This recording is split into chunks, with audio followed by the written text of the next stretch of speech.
آج ہم صحت و تندرستی کے حوالے سے بات کر رہے ہیں، تو اس حوالے سے میں آپ سے بھی یہ پوچھنا چاہوں گا کہ آپ چونکہ اس شعبے سے وابستہ بھی ہیں، ڈاکٹر بھی ہیں، کہ جو ایک چلتا پھرتا انسان ہے، کیا واقعی ایک چلتا پھرتا انسان جو ہے وہ صحت مند کہلا سکتا ہے؟ اکثر ہمیں ایسا لگتا ہے کہ مریض وہی ہے جو بستر پر لیٹا ہوا ہے، جو بیمارستان یا ہاسپٹل کے اندر ایڈمٹ ہے، صرف وہی مریض ہے۔ ایسا نہیں ہے۔ میں اکثر جب دیکھتا ہوں کافی چلتے پھرتے افراد بھی صحت کے لحاظ سے وہ صحت مند نہیں ہیں، ان کی ذہنی حالت ایسی ہے کہ وہ دوسروں کو اپنی ذہنی حالت خراب ہونے کی وجہ سے نقصان پہنچا رہے۔ میرے خیال میں صحت کا بہت زیادہ تعلق ذہن سے بھی ہے۔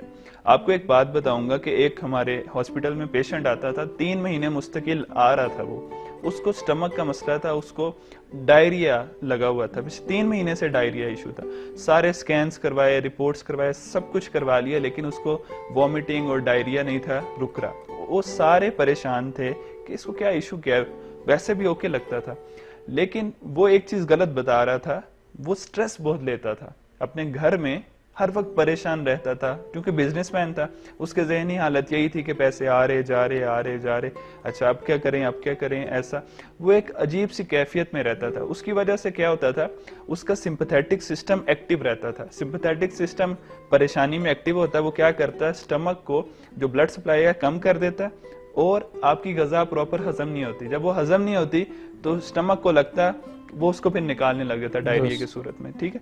تو ذہنی حالت کا ٹھیک ہونا بہت ضروری ہے صحت کے اندر۔ ہر وہ شخص چلتا پھرتا صحت مند نہیں ہے اگر اس کی ذہنی حالت ٹھیک نہیں ہے۔ ذہنی حالت کا ٹھیک ہونا پھر صحت کی، میں سمجھتا ہوں کہ ذہن ٹھیک ہے نا، 50% صحت یہی ہے، اس کے بعد پھر باقی چیزیں آتی ہیں، کیونکہ ذہن بہت ہی زیادہ چیزوں کے اندر فعال ہے۔ جی بہت شکریہ۔ جی ناظرین، کمیل نے بہت خوبصورت بات کی کہ جہاں پہ ہم جسمانی صحت کی بات کرتے ہیں وہاں پہ ذہنی صحت کا بھی جو ہے وہ ہونا بہت ضروری ہے۔